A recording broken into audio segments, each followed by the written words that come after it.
வணக்கம். இது நியூஸ் ஃபர்ஸ்டின் மதிய நேர பிரதான செய்திகள். உங்களோடு இணைந்து கொள்ளும் நான் ஜெனி ஜீவராஜ். விரிவான செய்திகளுக்கு செல்லும் முன்னர் முதலில் இன்றைய தலைப்புச் செய்திகள். ஹிருணிகா பிரேமச்சந்திரவை கொலை செய்வதற்கான சதி திட்டங்கள் காணப்படுகின்றதா என ஆராயுமாறு போலீசாருக்கு நீதிமன்றம் உத்தரவு. இந்திய எதிர்க்கட்சித் தலைவர் செயற்பட்ட விதம் இலங்கை எதிர்க்கட்சித் தலைவருக்கு சிறந்ததொரு எடுத்துக்காட்டு. அமைச்சர் மஹிந்த அமரவீர தெரிவிப்பு. நெதர்லாந்து பிரதமர் பதவி விலகியுள்ளதாக தகவல். இனி விரிவான செய்திகள்.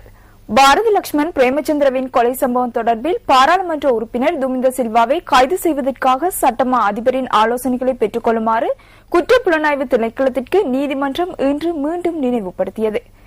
பாரதி லட்சுமண் பிரேமச்சந்திரா உள்ளிட்ட 4 கொலை சம்பவம் தொடர்பிலான சந்தேக நபர்கள் இன்று நீதிமன்றத்தில் ஆஜர்படுத்தப்பட்ட சந்தர்ப்பத்திலேயே கொழும்பு மேலதிக நீதவான் பிரசன்ன அல்விஸ் இந்த உத்தரவை பிறப்பித்தார்.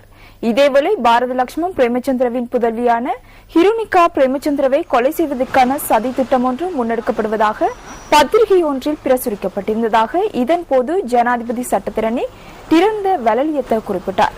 பாரதி லட்சுமண் பிரேமச்சந்திரவின் கொலை சம்பவம் தொடர்பில் ஹிருணிகா முக்கிய சாட்சியாளர் என்பதனால் இந்த விடயம் தொடர்பாக கவனம் செலுத்துமாறு அவர் நீதிமன்றத்தில் கேட்டுக் கொண்டார். விடயங்களை ஆராய்ந்த நீதிமன்றம் சம்பவம் தொடர்பில் விசாரணைகளை மேற்கொண்டு அறிக்கை ஒன்றை சமர்ப்பிக்குமாறு போலீஸ் மா அதிபருக்கு உத்தரவிட்டது.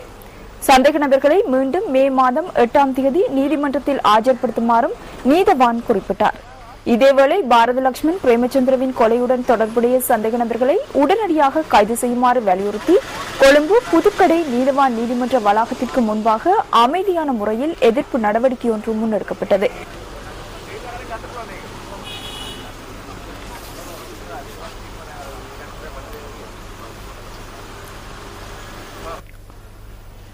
நீதவான் விசாரணைகளின் பின்னர் நீதிமன்ற வளாகத்திற்கு முன்பாக ஒன்று கூடிய பாரதி லட்சுமண் பிரேமச்சந்திரவின் உறவினர்களும் பிரதேச மக்களும் தமக்கு நியாயம் கிடைக்கவில்லை என தெரிவித்து தேங்காய் உடைத்து எதிர்ப்பு வெளியிட்டதாக அங்குள்ள எமது செய்தியாளர் தெரிவித்தார்.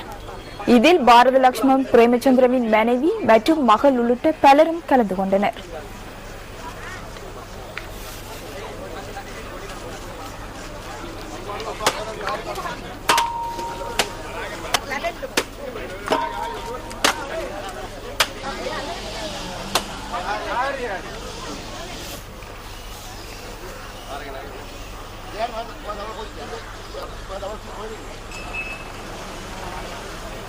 இது தொடர்பான மேலதிக தகவல்களை எமது இரவு 8 மணி பிரதான செய்திகளில் எதிர்பாருங்கள்.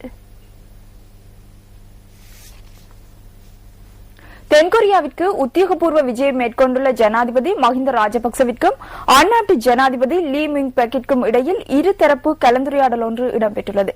ஜனாதிபதி உள்ளிட்ட குழுவினரை வரவேற்பதற்கான உத்தியோகபூர்வ அரசு நிகழ்வின் பின்னர் இந்த கலந்துரையாடல் சியோல் நகரில் உள்ள ஜனாதிபதி மாளிகையில் நடைபெற்றுள்ளது.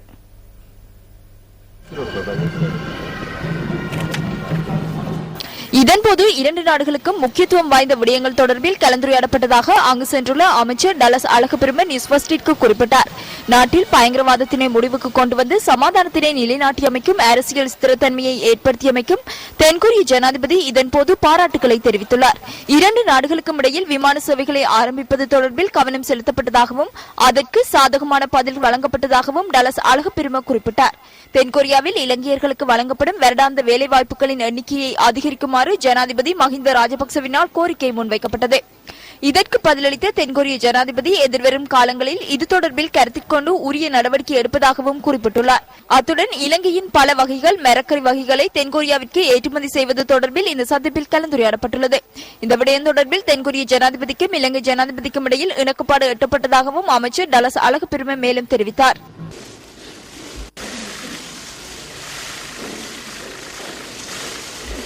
இலங்கை விஜயத்தின் போது இந்திய எதிர்க்கட்சித் தலைவர் செயற்பட்ட விதம் நாட்டின் எதிர்க்கட்சித் தலைவருக்கு சிறந்ததொரு எடுத்துக்காட்டாக அமைந்துள்ளது என அனர்த்த முகாமித்துவ அமைச்சர் தெரிவிக்கின்றார். இந்திய எதிர்க்கட்சித் தலைவரை எதிர்காலத்தில் அந்நாட்டு அரசாங்கத்தை மாற்றி ஆட்சிக்கு வரக்கூடியவர். அப்படியாயின் இந்திய அரசாங்கத்தினர் இலங்கைக்கு வரும்போது இந்த அரசாங்கம் வேலைகளை செய்யவில்லை, தமிழ் மக்கள் தொடர்பில் கவனம் செலுத்தவில்லை, பிரச்சினை தொடர்பில் ஆராயவில்லை. இந்த அரசாங்கம் ஊழல் நிறைந்த அரசாங்கம் என்று அவர்கள் கூறுவார்கள் என பலர் நினைத்துக் கொண்டிருந்தனர். எனினும் என்ன செய்தனர்? இந்தியாவில் வைத்து எதிர்க்கட்சியினர் அந்நாட்டு அரசாங்கத்தின் மீது விமர்சனங்களை செய்தனர். எனினும் அவர்கள் இலங்கைக்கு வந்தபோது இந்திய அரசாங்கத்துக்கு எதிராக ஒரு வசனத்தை கூட கூறவில்லை. இந்திய அரசாங்கத்தின் நிலைப்பாட்டை தனது நிலைப்பாடாக எண்ணி எதிர்க்கட்சித் தலைவர் செயற்பட்டார். எதிர்க்கட்சித் தலைவர் ஒருவர் எவ்வாறு செயற்பட வேண்டும் என எமது எதிர்க்கட்சித் தலைவருக்கு ஓர் எடுத்துக்காட்டாகவும் அவர் இருந்தார். அவர் இங்கு வரும்போது எமது எதிர்க்கட்சித் தலைவர் இந்தியாவில் இருந்தார். இந்தியாவுக்கு சென்று என்ன செய்தார்? எமது அரசாங்கத்துக்கு எதிராக கருத்துக்களை வெளியிட்டார். நாட்டிற்கு எதிராக கருத்துக்களை கூறினார். ராணுவத்திற்கு எதிரான கருத்துக்களை தெரிவித்தார். எமது வேலை திட்டங்களுக்கு எதிராக கதைத்தார். அவ்வாறான எதிர்க்கட்சித் தலைவர் ஒருவர் நாட்டில் இருப்பது எவ்வித பிரயோஜனமும் இல்லை. மக்களுக்கு எவ்வித தேவையும் இல்லை. ஹம்மந்தோட்டை யஹால்முல்ல பிரதேசத்தில் நிர்மாணிக்கப்பட்டிருந்த சுகாதார சேவை நிலையத்தின் திறப்பு விழாவில் கலந்து கொண்டு உரையாற்றிய போதே அனர்த்த முகாமைத்துவ அமைச்சர் மஹிந்த அமரவீர இதனை கூறினார்.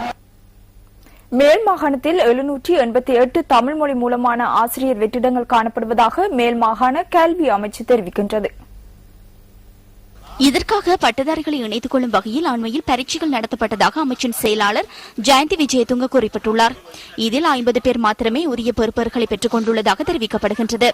இதற்கமைய தமிழ் மொழி மூலமான ஆசிரியர்களை இணைத்துக் கொள்வதற்கு மீண்டும் ஒருமுறை பரீட்சை நடத்துவதற்கு மேல்மாகாண கல்வி அமைச்சு தீர்மானித்துள்ளது. இதற்கான விண்ணப்பங்கள் அடுத்த வாரம் கோரப்பட உள்ளமை குறிப்பிடத்தக்கது. லிந்துல பிரதேசத்திற்கு விநியோகிக்கப்படும் குடிநீரில் குளோரினின் பெறுமதி அதிகரித்து காணப்படுவதாக பரிசோதனைகளில் கண்டறியப்பட்டுள்ளது. பிரதேசத்திற்கு கிடைக்கும் ஒரு அலகு குடிநீரில் 0.25 காணப்படும் குளோரினின் அளவு 1 வரை அதிகரித்துள்ளதென லிந்துல கொட்டகல சுகாதார வைத்திய உத்தியோகத்தர் டாக்டர் ஜனக் அபேகுணரத்ன தெரிவித்துள்ளார். இதன் காரணமாக வீடுகளின் நீர்த்தாங்கிகளில் வளர்க்கப்படும் மீன்கள் இறந்து காணப்படுவதாகவும் அவர் குறிப்பிட்டார். இந்த விடயம் தொடர்பில் தேசிய நீர்வளங்கள் வடிகாலமைப்பு சபையின் மத்திய மாகாண பிரதி இணைப்பதிகாரி லக்ஷ்மன் அத்தநாயக்கவிடம் வினவினோம். சில பகுதிகளில் பரவும் தொற்று நிலைமை காரணமாக நீரில் காணப்படும் குளோரின் அளவு அதிகரித்துள்ளதாக அவர் குறிப்பிட்டார். அத்துடன் இது சர்வதேச ரீதியில் ஏற்றுக்கொள்ளப்பட்ட முறை எனவும் அவர் சுட்டிக்காட்டினார். மக்களுக்கு சுத்தமான குடிநீரை விநியோகிப்பது தமது பொறுப்பெனவும் லக்ஷ்மன் அத்தநாயக்க குறிப்பிட்டார். நாடு முழுவதும் தெரிவு செய்யப்பட்ட 100 இடங்களில் கதிரியக்க அளவை கணிப்பிடுவதற்கு தேசிய அணுசக்தி அதிகார சபை நடவடிக்கை எடுத்துள்ளது. கதிரியக்க அளவை கணிப்பிட்டு அதன் தரவுகளை பதிவு செய்ய உள்ளதாக அதிகார சபையின் தலைவர் கலாநிதி ரஞ்சித் விஜயவர்தன தெரிவித்துள்ளார். இதன்படி உலகில் எந்த ஒரு இடத்திலும் ஏற்படும் கதிரியக்க அனர்த்தங்களை தொடர்ந்து குறித்த பிரதேசங்களில் நிலவும் கதிரியக்கத்தில் ஏற்படும் உயர்வை உடனடியாக கணிப்பிட முடியும் எனவும் அவர் குறிப்பிட்டார். கதிரியக்க அனர்த்தங்களின் பின்னர் சூழலில் ஏற்படும் தாக்கத்தினை கணிப்பிட்டு அதனை கட்டுப்படுத்துவதற்கான பணிகளை இடர் முகாமைத்துவ மத்திய நிலையத்துடன் இணைந்து மேற்கொள்ள முடியும் எனவும் அவர் கூறியுள்ளார். நாட்டில் தெரிவு செய்யப்பட்ட 40 இடங்களில் கதிரியக்க அளவை கணிப்பிடும் நடவடிக்கை நிறைவு பெற்றுள்ளதாகவும் அணுசக்தி அதிகார சபையின் தலைவர் தெரிவித்துள்ளார்.